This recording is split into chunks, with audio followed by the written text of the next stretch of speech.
Christian Bokaya, sportif maison, nous a rejoint sur ce plateau. Bienvenue.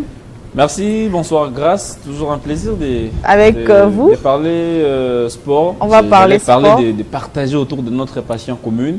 Ben, depuis un temps, vous aussi, vous suivez de près beaucoup plus le football. Parce que s'il faut vous amener sur autre terrain que le foot, ce sera un peu compliqué. Ça sera compliqué. Alors, les Léopards se préparent pour la CAN 2025. Ouais. L'heure est au rassemblement et aux entraînements, c'est ça. Ouais. Est-ce que l'Égypte va faire mieux que la Côte d'Ivoire? Parce que la Côte d'Ivoire a été à la hauteur de la compétition en cette année. Le Maroc plutôt. Le Maroc, oui. Ouais, la CAN va se jouer au Maroc en 2025, ce sera au mois de décembre. Un peu pour une première, hein, au mois de décembre et janvier. Ce sera compliqué, beaucoup de joueurs vont fêter loin de leurs familles respectives. Est-ce que le Maroc va faire mieux que la Côte d'Ivoire, pays organisateur? Ah ben ça je ne sais pas trop, mais il faut plutôt dire que le Maroc, parce que la Côte d'Ivoire nous a fait vibrer, hein, faut le dire. En tout cas, je ne sais pas trop, mais j'ai doute fort qu'une CAN au Maroc aura le même engouement qu'en Côte d'Ivoire, parce que la différence déjà, la Côte d'Ivoire c'est un pays francophone, le Maroc c'est un pays arabophone. Bon, on connaît un peu les Arabes, ils sont trop réservés. Par contre, en Côte d'Ivoire, on sentait qu'on était dans un pays de l'hospitalité où les gens vous accueillent comme s'ils vous connaissaient il y a longtemps, particulièrement les Congolais. La Côte d'Ivoire et le Congo, c'est vraiment une histoire d'amour.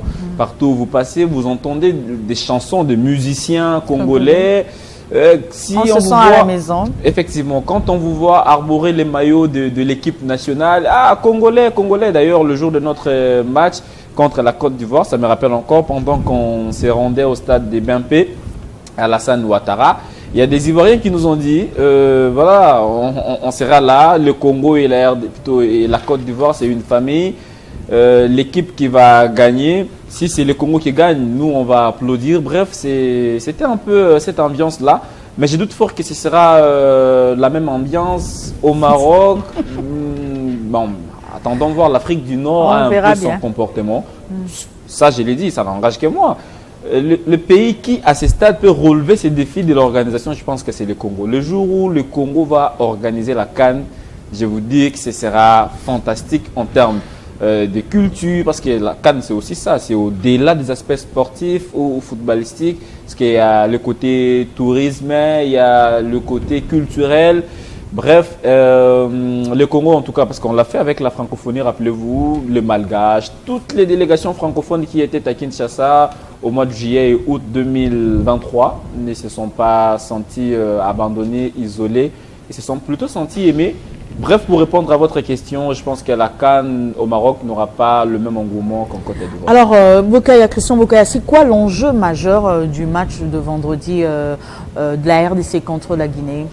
Un match très important et très intéressant pour la RDC, puisqu'il faut rappeler que ce match-là comptera pour la première journée des éliminatoires de la CAN 2025. Alors, il faut déjà se lancer avec force, éviter un peu les scénarios des derniers éliminatoires. Rappelez-vous, avant qu'on obtienne notre ticket pour la CAN en Côte d'Ivoire, on est passé près du gouffre.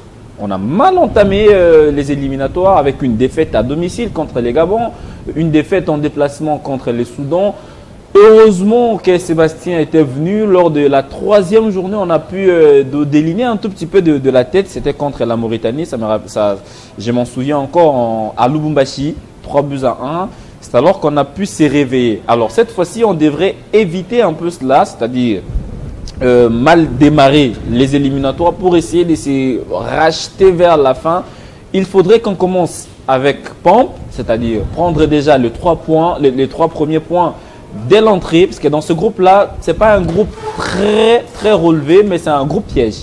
Parce que généralement, on va affronter les équipes qu'on maîtrise bien. La Guinée, nous l'avons déjà affronté lors de la dernière CAN. Autant la Tanzanie, d'ailleurs, on a fait match nul contre la Tanzanie lors de la phase des groupes. C'était à Korogo, au stade Amadou Gand Koulibaly. Voilà, contre la Guinée, c'est vrai que la Guinée, on l'a battu lors de la dernière. On est assez performant pour le battre encore à domicile? Est-ce qu'on est assez performant pour battre encore la Guinée? Oui et non. Oui, pourquoi? Parce que il y a depuis un temps, la RDC évolue bien en tout cas à domicile, parce qu'il faut vraiment vérifier encore. La dernière fois que nous avons perdu un match à domicile, je crois, remonte contre le Gabon. À moins que ma mémoire ne me trahisse, on a battu le Togo récemment, on a battu la Mauritanie ici, on a battu le Soudan ici.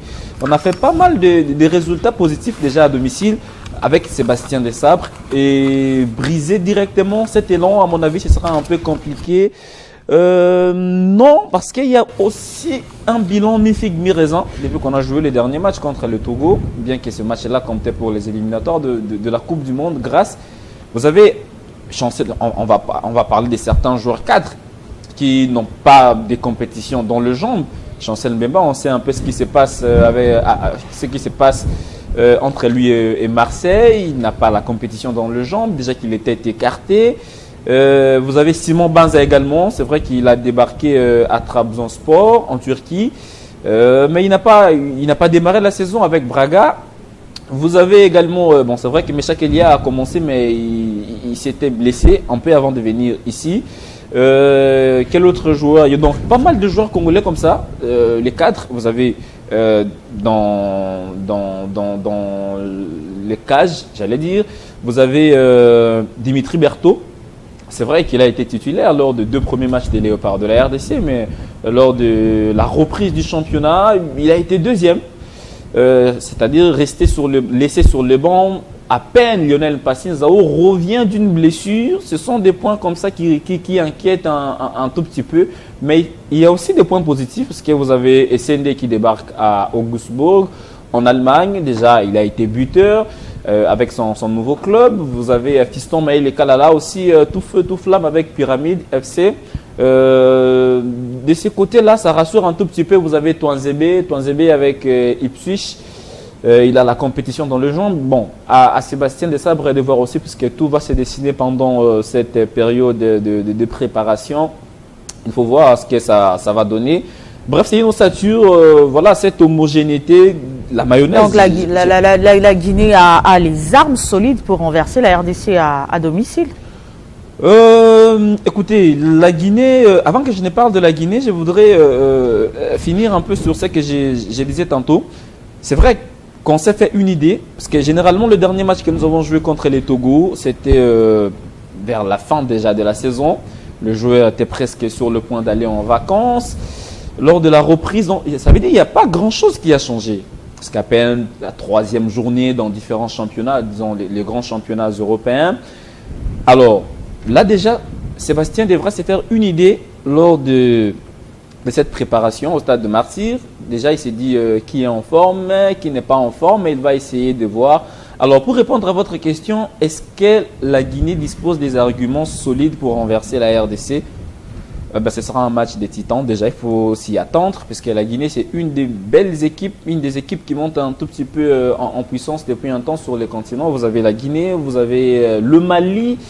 Des équipes comme ça, difficiles à jouer, parce qu'en Afrique, depuis un temps, il n'y a pas de petites nations.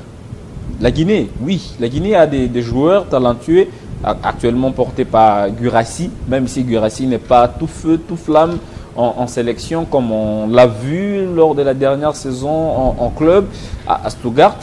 Vous avez des garçons comme Bayo, mais cette Guinée, je ne pense pas qu'elle sera la même. Cette équipe du Sili ne sera pas la même équipe qu'on a vue lors de la CAN. Pourquoi? Parce que le coach qui avait imprimé une philosophie de jeu n'est pas en place, n'est pas aux commandes du staff technique. Le Sili a maintenant un nouveau sélectionneur. Ce sélectionneur, certainement qu'il va mettre son système de jeu en place. Le temps peut-être que la mayonnaise prenne, ça peut profiter aussi à la RDC, mais attention. La Guinée, c'est une des meilleures équipes. Depuis un temps, la RDC, comme je le disais déjà d'entrée, la RDC a pris goût aux victoires, c'est-à-dire gagner de matchs à domicile, devant son public. Déjà, ces joueurs, quand je les ai vus rejoindre la tanière, ils étaient tellement détendus. Ils sont détendus, souriants. L'organisation, déjà, quand vous voyez, vous dites, oui, voilà, maintenant nous avons une équipe nationale, contrairement aux années antérieures où déjà, il y avait des joueurs qui se retrouvaient en sélection sans être convoqués. C'était déjà un problème, mais maintenant, on sent qu'avec Sébastien, les choses sont organisées. Rappelez-nous un peu qui sont ces joueurs qui ont été convoqués. Les cadres ils sont là. Généralement, les joueurs qui ont fait la CAN en Côte d'Ivoire, il y a 2 nouveaux seuls, parce que dans cette liste-là, il faut parler peut-être de deux nouveaux et un retour des Lionel Mpassi-Nzao. Sinon, vous avez Moukau et vous avez... Lionel Mpassi qui a sauvé la RDC à la CAN. Il a sauvé la RDC, oui, lors du match contre l'Égypte. Mais maintenant, est-ce que Sébastien prendra les risques de l'aligner directement? Parce que là, n'oublions pas qu'il revient d'une blessure. Il a été éloigné des terrains depuis un bon bout de temps. Il est de retour, mais est-ce qu'il est en forme? Voilà, toutes ces questions-là. Puisque de l'autre côté, Dimitri Berthaud, c'est vrai qu'il n'a pas fait des très grands matchs, mais il a quand même assuré lors du match contre le Sénégal. On l'a vu, voilà, nonobstant quelques bourdes, mais ça va. On l'a vu aussi contre le Togo, ici à Kinshasa. Donc, dans l'ensemble, ce sont des joueurs comme ça connus, des cadres, parce qu'il y a les capitaines, Chancel Mbemba. Seul Cédric qui n'est pas là parce qu'il est aussi il est blessé, il n'a pas totalement récupéré. Bref, ça rassure un peu cette sélection, Méchac, et puis comment il s'appelle encore, les garçons de Stuttgart, Silas Kantompa, Silas qui était convoqué autrefois lors des éliminatoires de la Coupe du Monde, qui pour des raisons familiales, entre guillemets, n'a pas pu venir en sélection. Lors de ces rassemblements, le coach a été déçu du comportement du joueur, et ça il faut le dire, peut-être pour les téléspectateurs. Le coach a été déçu. Pourquoi il a été déçu? Il a été déçu parce que Silas avait rejeté la demande ou avait rejeté l'appel du sélectionneur sous prétexte qu'il devait se marier. On l'a vu à Kinshasa faire des photos, on l'a vu à Kinshasa se balader. C'est un comportement sordide qui n'a pas apprécié du tout Sébastien Desabre. On le connaît un peu, c'est un blanc, il est très rigoureux.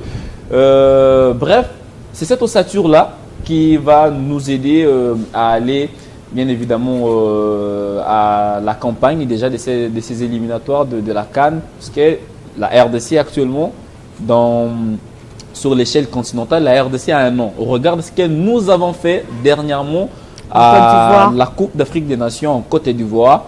Le Congo, c'est parmi les pays favoris. Ça veut dire que quand on joue à domicile, il faudrait prendre le maximum de points. Parce que là, déjà, le premier match, c'est contre la Guinée.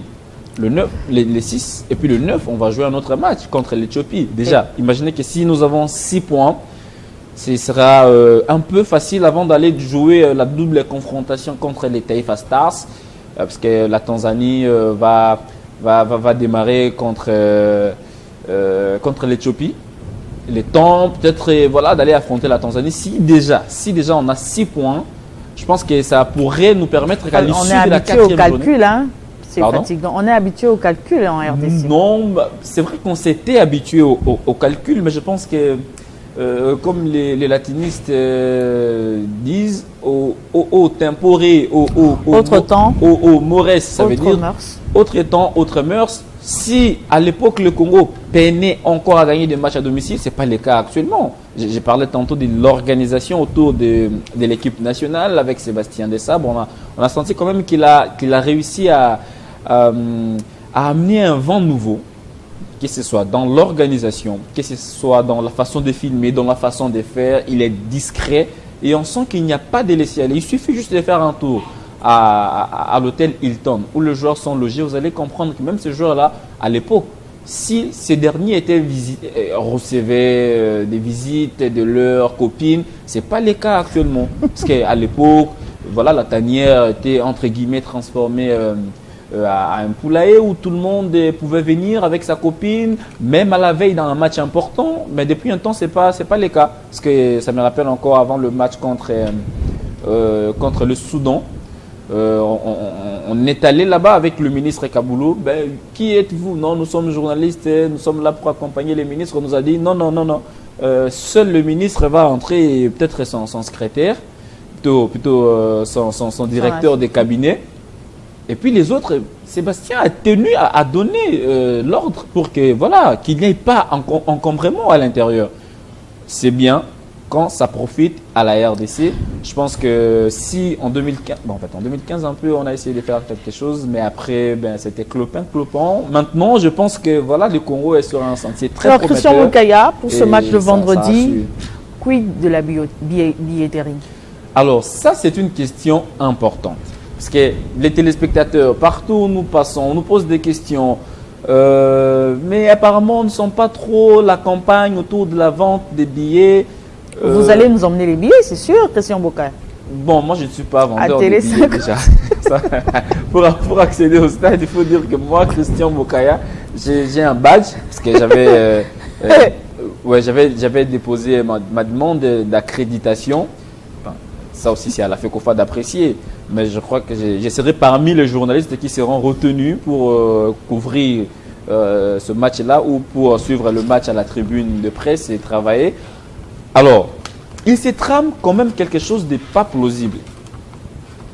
La billetterie, depuis un temps, j'ai parlé tantôt de l'organisation. Depuis un moment, les billets étaient vendus en ligne. Et c'était via Illico Cash, sans vouloir faire sa publicité. On a senti quand même que ce système mis en place par Illico a réussi.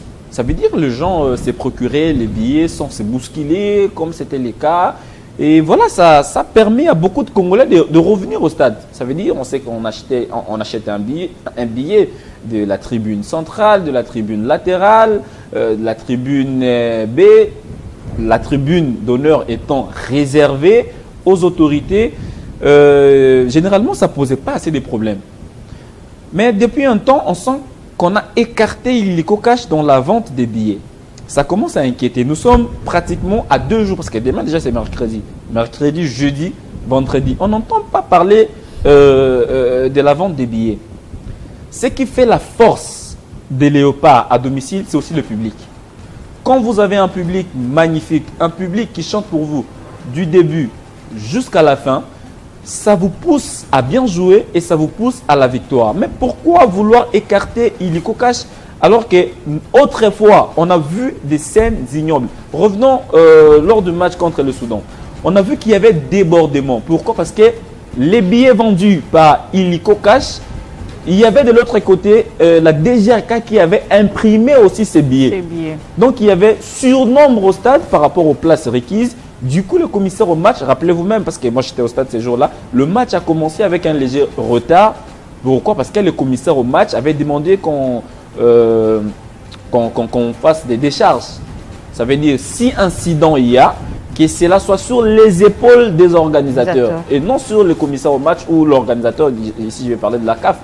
Alors, ça voudrait dire quoi? Ça voudrait dire, à ce stade, on ne fait pas beaucoup de bruit autour de la vente des billets parce que Illico Cash a été élagué. Mais maintenant, si la DGRAD imprime les billets, comment vous voulez qu'on retourne encore au système antique? Passez-moi les mots, parce que là, déjà, les billets étaient vendus le jour du match. Les billets étaient vendus aux entrées du stade, ce qui créait des attroupements. Ça ne facilitait pas à tout le monde d'avoir les billets. Par contre, avec Illico, on avait les billets 2 jours avant le match, 3 jours avant le match, chacun avec son bracelet à la main.